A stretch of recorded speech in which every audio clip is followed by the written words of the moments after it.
Hello folks, so by now I'm pretty sure all of you are aware, unless you're living on some sort of rock, about the assassination of AKA, the murder of our top-selling rap artist in South Africa. It's been covered by the mainstream press extensively, locally as well as abroad. And I'm calling it an assassination because that's exactly what it was. I mean, if you've seen the footage, if you've read the reports, if you've just got any familiarity about what the sort of incident is and what you witnessed there, that was a targeted, specific hit with a specific target, which was him. It wasn't random street crime, wasn't random violence, it wasn't a robbery gone wrong, it wasn't some sort of bizarre emotional charged confrontation or argument that then escalated into a weapon being presented and someone being slain in the process.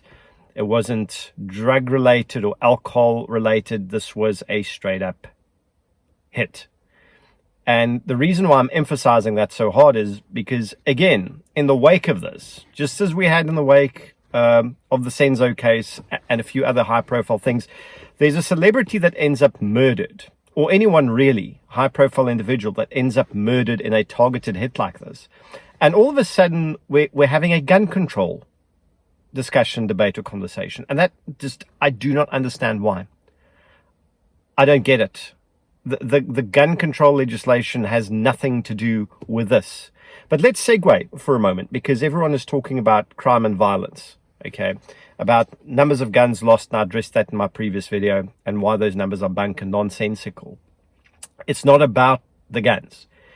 We've known for 8 years, since 2015, that the only answer to addressing crime and violence in South Africa is to get the SAPS and policing back on track, to go back to policing operations, conducting strong policing operations, intelligence-driven, targeted ops against criminal syndicates, armed violent robbers, armed violent criminals, this sort of thing. The stuff that we've been doing successfully for a very, very, very long time and then stopped doing.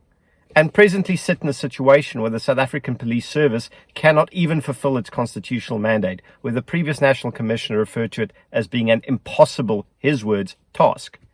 We're also sitting with a derailed, dysfunctional criminal justice system alongside a captured, criminally infiltrated SAPS. Unless we are confronting that issue head on for the extreme threat to national and national security and public safety that it is. Unless we're doing that, we're not being serious about it. These diversions and distractions about talking about gun control legislation. Guys, we have possibly the strictest gun control legislation in the world. Right? It can't get much stricter than it is.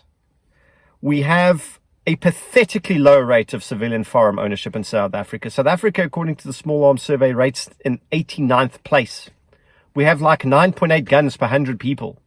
Australia essentially have double that figure. New Zealand are sitting at 26 guns, round about there, per 100 people.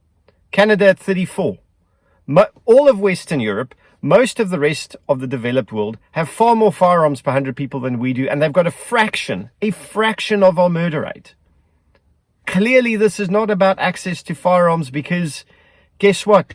No legislation in the world's going to fix that. That's why I said earlier, explain to me how tightening firearm control legislation is going to stop corrupt cops raiding the SAP-13 evidence stores and just selling the guns they seize right back onto the streets. How's that going to affect the Zama Zama running around with the belt-fed PK machine gun that he didn't even get in South Africa? It's not. It's a stupid, childish, distracting conversation that doesn't address the core of the issue. The core of the issue is we have broken, dysfunctional policing that is criminally infiltrated, that is plagued with corruption, plus a derailed, dysfunctional criminal justice system, and we're not processing these violent criminals. There is no price for being violent. It's cheap, right? You can just use violence to get what you want in South Africa, and your chance of being convicted is basically sweet blue fuck all. You know, we have a conviction rate of 15% for murder, 9% for rape, less than 3% for trio crimes. That's business premises robbery, residential robbery, hijacking, right?